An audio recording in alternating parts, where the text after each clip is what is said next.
Encore bonjour à tous mes frères et sœurs. Notre enseignement que le Seigneur nous donne de partager. Sans lui, nous ne sommes rien, mes frères et sœurs. Sans son enseignement, sans sa vie qu'il nous donne, sans le pardon qu'il nous attribue, le pardon gratuit, sans cette grâce qu'il nous donne, l'être humain n'aurait pas d'échappatoire à la mort, au péché. L'être humain serait perdu. Et il faut se rendre compte que Dieu, en créant l'homme, il a aimé d'un amour éternel. Et en lui donnant le libre arbitre, Dieu a autorisé, que l'homme peut s'écarter de lui, en lui donnant le libre arbitre. Parce qu'un libre arbitre, c'est justement le choix de tout faire. Et en donnant ce don à l'homme, il lui donne aussi la capacité de refuser Dieu. Mais est-ce que c'est dans la volonté de Dieu que l'homme le refuse? Non. Ce n'est pas dans sa volonté. Ce n'est pas dans sa volonté. Sa volonté, c'est que tout le monde le connaisse. Parce que lui seul détient la vie éternelle.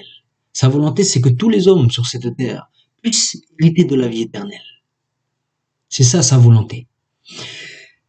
Sa volonté, c'est que l'homme soit tourné vers sa face, afin de recevoir sa lumière qui jaillit de son visage. Comme dans le livre d'Apocalypse, qui nous donne la vision de l'homme qui avait le visage comme le soleil.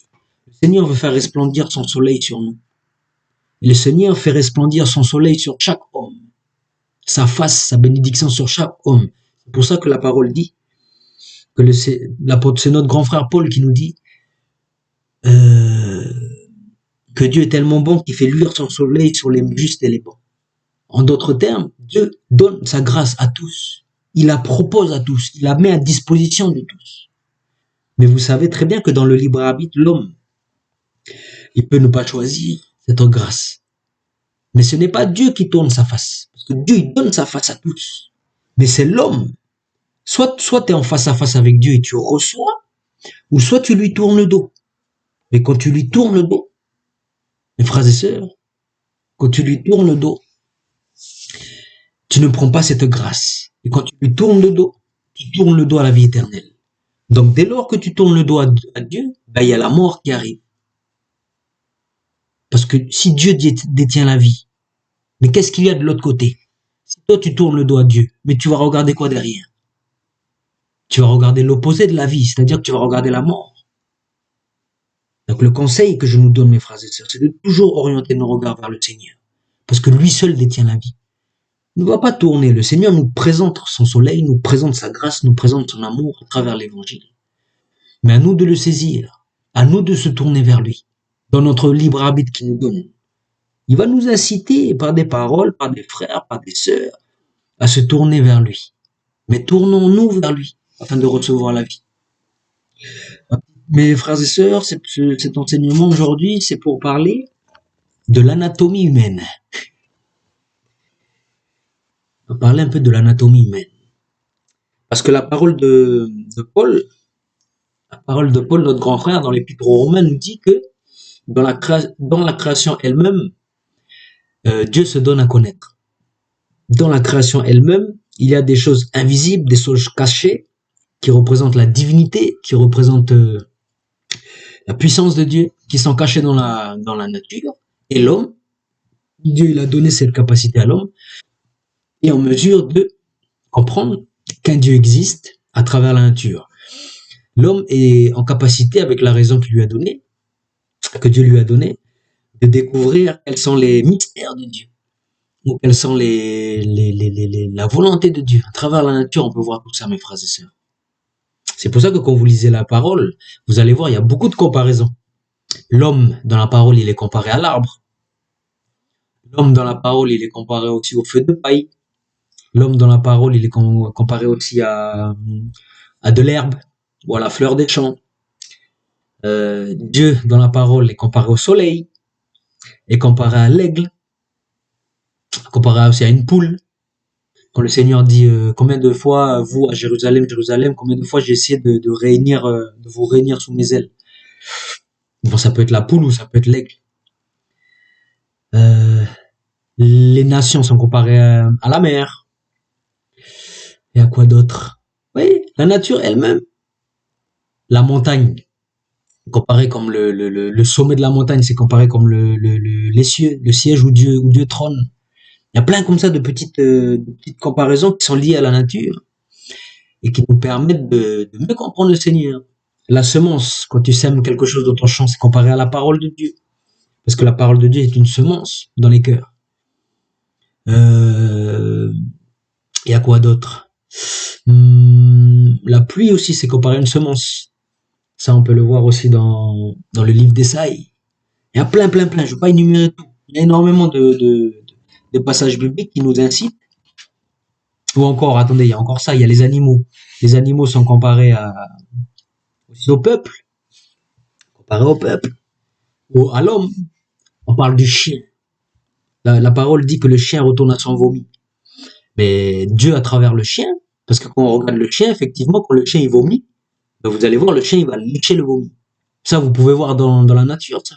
Vous allez voir, moi, avant j'avais un chien, mais voilà, le chien il mange l'herbe, il va manger l'herbe, buffalo ou n'importe quel type d'herbe, après il va vomir. Et quand il va vomir, il va le lécher. Ça, c'est la réalité. Dieu, il a mis ça dans la nature pour montrer que c'est l'état de l'homme. Parce que l'homme, voilà, ça c'est l'état de l'homme qui connaît le Seigneur, mais qui retourne après dans la vie du monde. C'est-à-dire, une fois qu'il a goûté le Seigneur, il a bien mangé, après il va vomir. Voilà. Non, non, plutôt, il va vomir ses péchés. Donc il connaît le Seigneur, il vomit ses péchés. C'est bon, il a vomi, il est pur. Ben, le chien, il fait quoi? Il va lécher encore les péchés. Ben, l'homme qui revient dans ses péchés, alors qu'il a connu le Seigneur, qui se recomplet dans ses péchés, qui est content de pécher, c'est un chien. Voilà, c'est la parole qui le dit. Ou la truite. La truite, quand on la lave, ben après, elle va retourner dans la boue. C'est la même chose. Le lion aussi, mes frères et sœurs. Le lion, ça représente le roi. Le Seigneur est comparé à un lion. Mais aussi Satan est comparé à un lion. De toute façon, Satan, il va toujours prendre des caractéristiques du Seigneur pour les pervertir. Et quoi d'autre que je pourrais dire? Il y a beaucoup de... À travers la nature, mes frères et sœurs, on peut comprendre beaucoup de choses. Euh, bon, il doit en avoir sûrement encore beaucoup de choses, mes frères et sœurs, mais... oui, ou voilà, ben, quand le Seigneur donne la parabole du semeur, on peut dire que les pierres, c'est les soucis du monde. Vous voyez? À travers la nature, on peut comparer à beaucoup de choses. Mais moi, je veux parler de l'anatomie humaine. Et en parlant de l'anatomie humaine, frères et sœurs, ça aussi, ce sont des bons enseignements que le Seigneur nous donne pour qu'on comprenne bien. Vous voyez, il y a Paul qui dit que Christ, c'est la tête et l'épouse, c'est-à-dire nous, l'Église, on est le corps du Christ. Donc, à travers la comparaison du corps humain, Paul, il explique la relation de Dieu avec les hommes. Parce que moi, je suis convaincu que la Bible nous parle d'une histoire d'amour entre Dieu et sa femme, les hommes. Parce que quand tu regardes bien, Dieu qui est esprit, il vient habiter dans l'homme. Il vient habiter dans l'église, il vient à l'intérieur pour y trouver un domicile. Et quand tu regardes bien, c'est ça l'histoire de la Bible, c'est l'histoire de réconciliation entre un mari et sa femme. Mais Paul nous dit que Christ c'est la tête et l'épouse c'est le corps. Maintenant, on va regarder un peu nous. On va regarder notre corps à nous. Parce que Dieu, il a mis des mystères dans notre corps. On va juste regarder la tête et on va regarder le corps. Ça peut paraître bizarre comme enseignement, mais c'est très instructif, mes frères et sœurs. Et il y a toujours ce réflexe de comprendre qu'est-ce qui est caché. Qu'est-ce qui est caché un peu dans la nature. Ça va vous permettre de mieux comprendre les choses. La tête, dans le corps humain, c'est là où il y a toutes les décisions qui sont prises. Il y a le cerveau. C'est dans la tête qui permet d'avoir les réflexions. C'est dans la tête qui permet de prendre des décisions, de recevoir, de capter les informations. C'est la tête qui régit tout ça. Donc on peut dire que la tête, c'est celle qui donne les ordres. On peut dire que la tête, par exemple, moi je vous parle, mais je vous parle parce que c'est ma tête. Comment expliquer? Ça vient de ma tête, les idées. Là, par exemple, je bouge ma main comme ça, voilà. Si je dis à ma main, ben, va à droite, va à droite. Donc voilà, on est tellement habitués, nous, de vivre, que c'est automatique, en fait. Dès que la tête, elle pense un truc, tu fais, ah, ah, ah. On n'a plus l'habitude de comprendre que tout vient de la tête. La parole nous dit que c'est Christ qui est la tête qui est la tête, et l'épouse, c'est son corps. C'est très simple à comprendre. Donc, on a compris que nous, les êtres humains, on fonctionne comme ça aussi.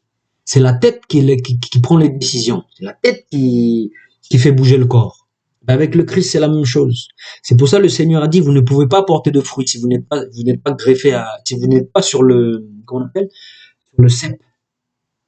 Donc, si le Seigneur, comment dire ça? Si tu ne fais pas partie du corps du Seigneur, tu vas faire n'importe quoi selon ta volonté. Mais dès lors que tu te rattaches au corps du Seigneur, c'est-à-dire à son épouse, dès lors, ce n'est plus toi qui vis, c'est le Christ qui vit en toi. Et là, on comprend bien avec cette métaphore de la tête. Ma main, si on pouvait dire que ma main, c'est une personne, mais est-ce que ma main, elle est dépendante de ma tête? Là, dans une comparaison physique. S'il n'y a pas la tête, ma main, elle fait rien.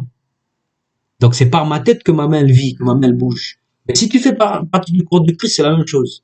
C'est par Christ que tu fais les choses. Donc, un chrétien, ce n'est pas un blâme, c'est une exhortation. Un chrétien qui ne veut pas vivre selon les commandements, pas les commandements, selon les conseils, parce que c'est pas des commandements, on est libre de tout faire, mais selon la sagesse de Dieu, selon la volonté de Dieu.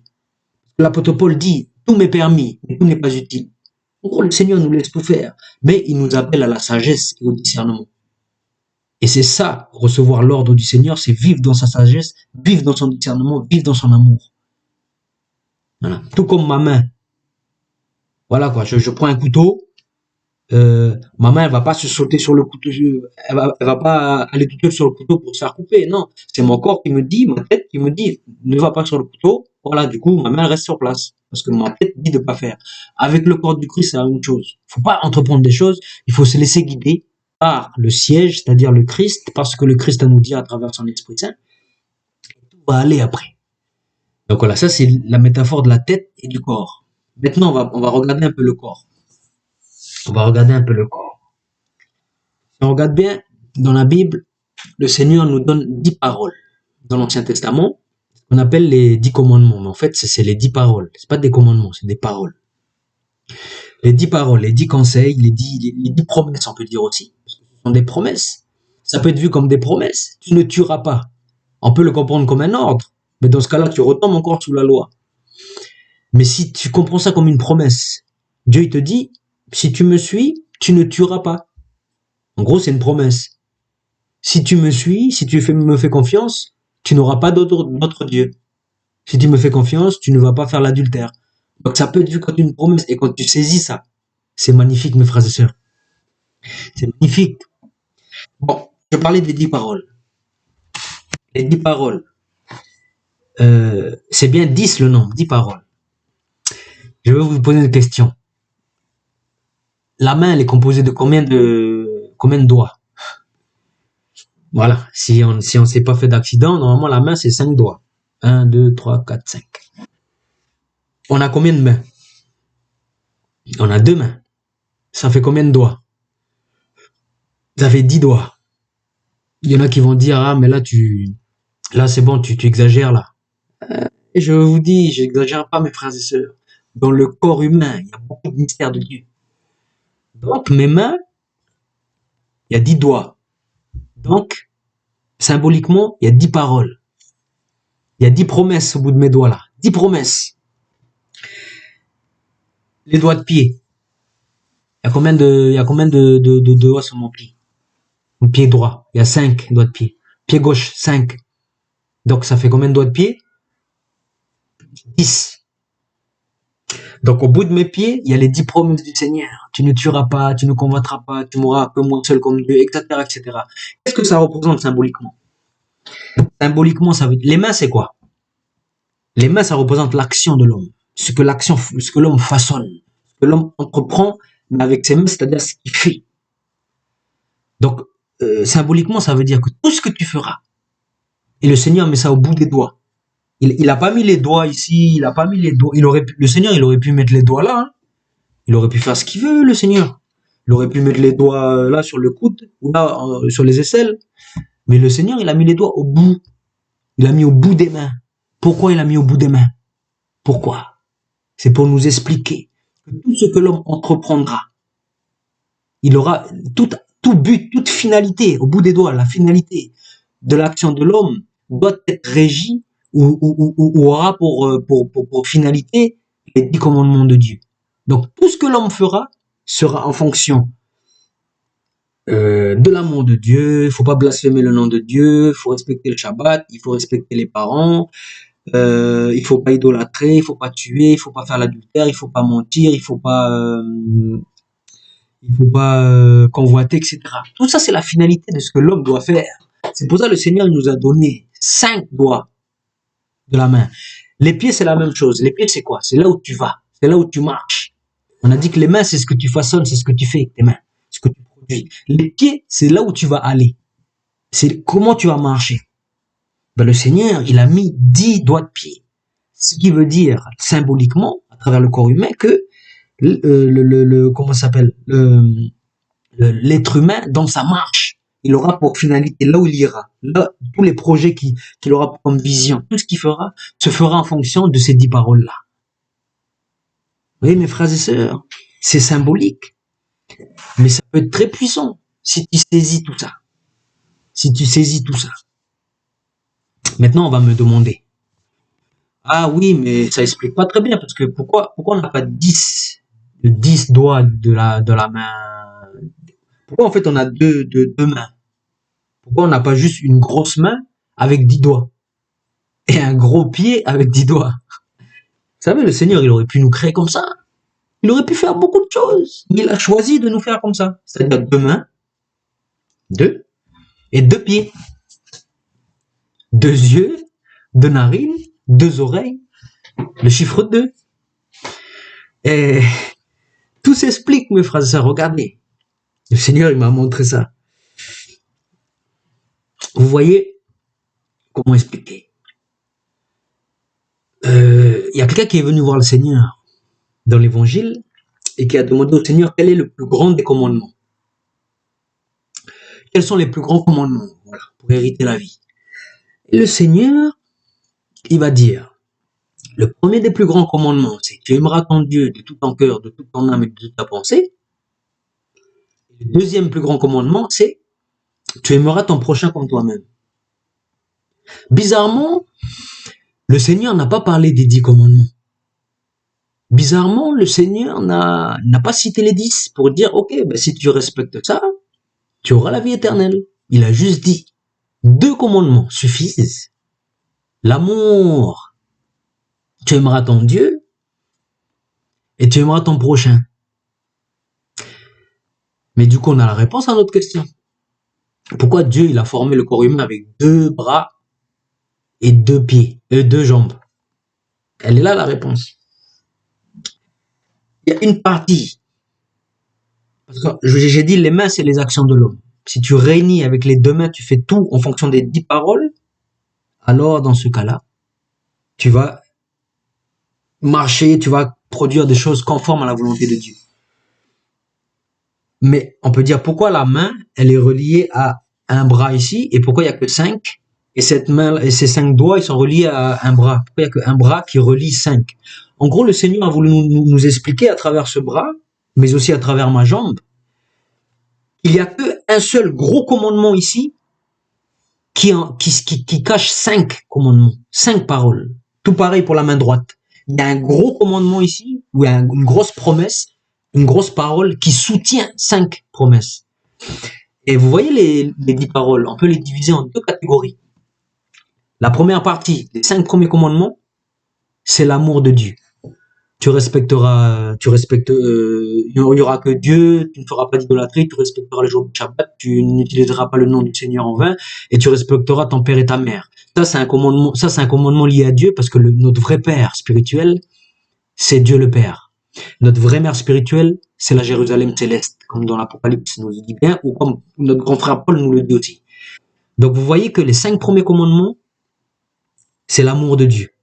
Et les 5 autres commandements, tu ne tueras pas, tu ne feras pas l'adultère, tu ne mentiras pas, tu ne commettras pas de convoitise, etc. Ça fait partie de l'amour du prochain. C'est pour ça que nous avons 2 bras. L'amour de Dieu, l'amour de l'homme.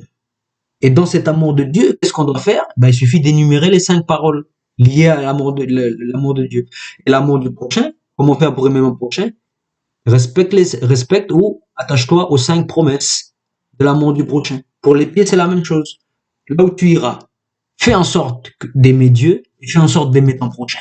Quand tu marches, ce que tu produis avec tes mains, fais en sorte que ta production est pour Dieu, en fonction de Dieu, pour son amour, pour glorifier Dieu, mais aussi pour l'amour de ton prochain. Mes frères et sœurs, c'est magnifique. Le Seigneur, il a tout mis. Il a tout mis dans le corps humain. Il a tout mis. Et regardez, comment on marche. Je vous dis, mes frères et sœurs, il y a beaucoup de mystères. Comment on marche? Vous savez, l'être humain, il aurait pu marcher comme ça, là, sauter. Comme les kangourous. Parce que les kangourous, eux, ils sautent avec les 2 pattes, là, avec la queue derrière.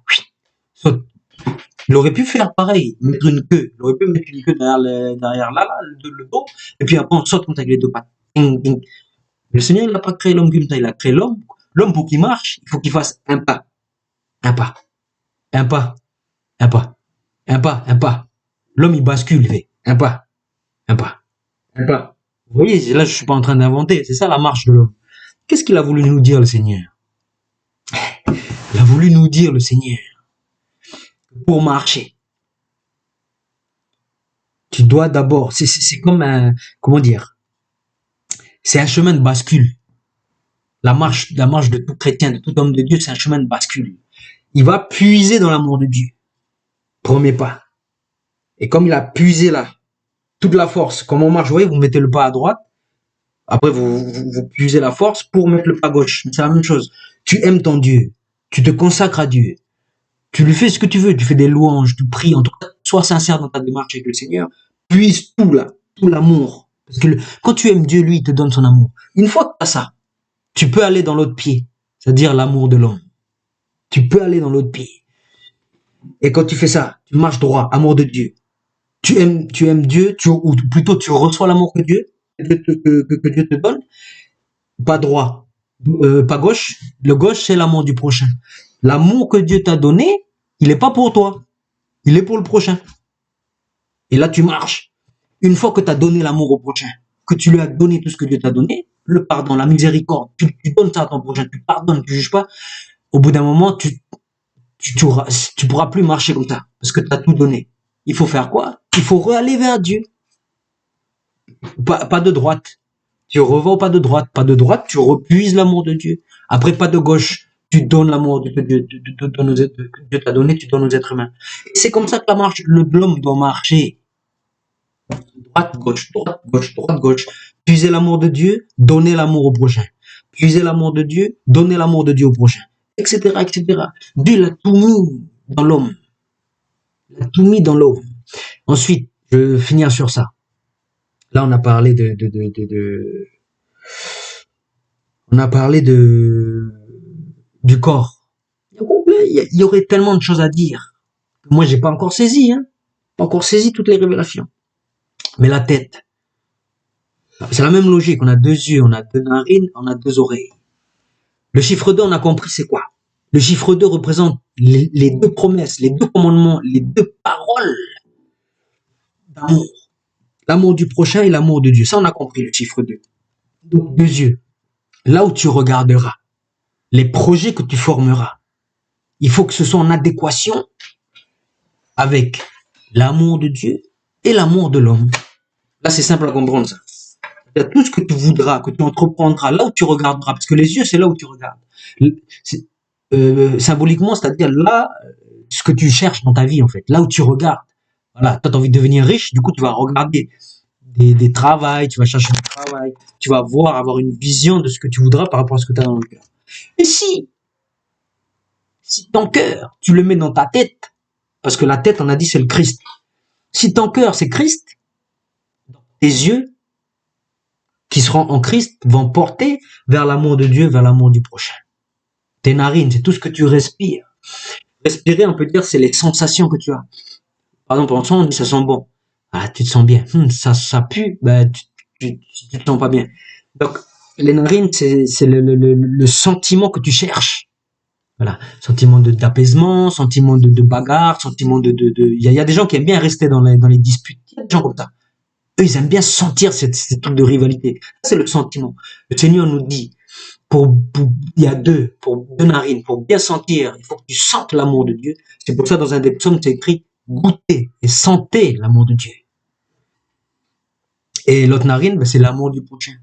Tu te sens bien quand tu aimes ton prochain. Tu te sens bien quand tu aimes Dieu. Il y a deux narines, deux oreilles, c'est la même logique. Les oreilles, c'est ce que tu entends. Ce que tu entends, ce que tu comprends. Donc, ce que tu veux entendre, ce que tu veux comprendre, fais en sorte que ce soit d'entendre des choses par rapport à l'amour de Dieu et des choses par rapport à l'amour du prochain. Va pas entendre des insultes ou des paroles médisantes, des paroles comment on appelle ça? Des paroles qui vont dénigrer Dieu ou dénigrer ton... Non, entends des bonnes paroles. Et pourquoi on a une seule bouche? Ah, il n'y a pas deux bouches. Il y a une seule bouche. Parce qu'il faut comprendre que les oreilles, les yeux, c'est différent de la bouche. Parce que les yeux, c'est de l'extérieur vers l'intérieur. Et ça peut être aussi de l'intérieur vers l'extérieur. Parce qu'on reçoit des informations, mais notre vision, on a dit que ça se projette vers la bouche, c'est ce qui sort de ton cœur. Et il faut qu'elle soit une. C'est pour ça que le Seigneur a dit, il faut que ta parole soit oui, oui. Non, non. Faut pas que ce soit oui, mais, ou non, mais, non. Il faut que ce soit une seule parole. Mais une parole en conformité avec l'amour de Dieu et l'amour du prochain. Mais le Seigneur a fait en sorte que ces deux se tissent, l'amour de Dieu et l'amour du prochain, vers une seule parole. C'est pour ça que c'est une épée à double tranchant. La parole qui sort de notre bouche, elle est comparée à une épée à double tranchant. Il y a deux tranchants. Premier tranchant, c'est l'amour de Dieu. Deuxième tranchant, c'est l'amour du prochain. Parce que vous savez, quand on aime quelqu'un, quand on sort des paroles d'amour, mais vraiment d'amour, c'est comme une épée. Hein. C'est comme une épée qui brise les cœurs. Hein. Vous avez jamais compris ça? Comme une épée qui te brise le cœur. Hein. Recevoir un message d'amour, ça te touche, tu pleures. C'est comme si on te transperce le cœur. Ou recevoir un message d'amour, mais qui est plutôt dans la droiture. C'est-à-dire, ah, mon frère, t'as fait ça. Je t'aime, mon frère, mais là, ce que tu m'as fait, ça fait mal. Hein. On ne recommence plus. Ça, c'est une parole d'amour. Mais ça brise un cœur, je vous dis. C'est comme une épée qui tranche. Donc voilà, mes frères et sœurs, à travers ces quelques petits cours anatomiques, on a pu voir que Dieu, il a caché beaucoup de choses. Notre grand papa. Il a caché beaucoup de choses dans le corps humain. Beaucoup, beaucoup de choses. Il y a encore peut-être énormément de choses à dire sur les dents. Parce que chaque chose, c'est un mystère. Sur les dents, sur les cheveux. Je connais pas encore cette révélation. Pour les cheveux, pour l'organe génitaux. Très important. Très important. Mais voilà, ça, faut peut-être parler dans des circonstances particulières. Mais il y a plein de choses que l'on pourrait dire, mes frères et sœurs.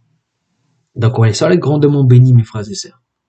Et que le Seigneur, voilà, à travers ses enseignements, nous aide aussi à marcher l'amour de Dieu, l'amour du prochain. À faire des choses dans l'amour de Dieu, dans l'amour du prochain. Si on se demande, ben, comment on va l'aimer Dieu? Ben, Dieu, il nous dit, regarde ta main droite. Ah oui, je vais terminer par ça. Le côté droit, c'est le côté où il y a Dieu. Le côté gauche, c'est le côté de l'homme. C'est pour ça, à droite, c'est amour de Dieu. À gauche, c'est amour de l'homme.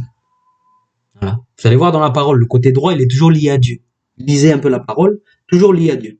C'est pour ça que quand le Seigneur il était crucifié, celui qui était à droite, c'est lui que le Seigneur l'a dit, tu monteras au paradis. C'est celui de droite.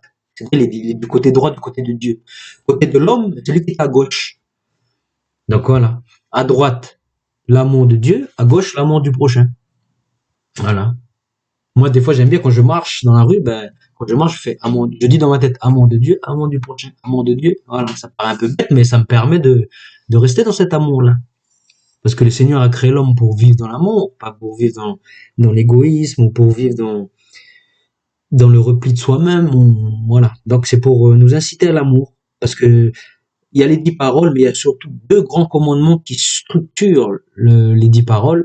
deux grandes promesses. Tu aimeras ton Dieu de tout ton cœur, de toute ta force et de toute ta pensée, de toutes tes capacités. Et tu aimeras ton prochain comme toi-même. Là, mes frères et sœurs, soyez de grandement bénis dans le nom de Jésus-Christ. Amen.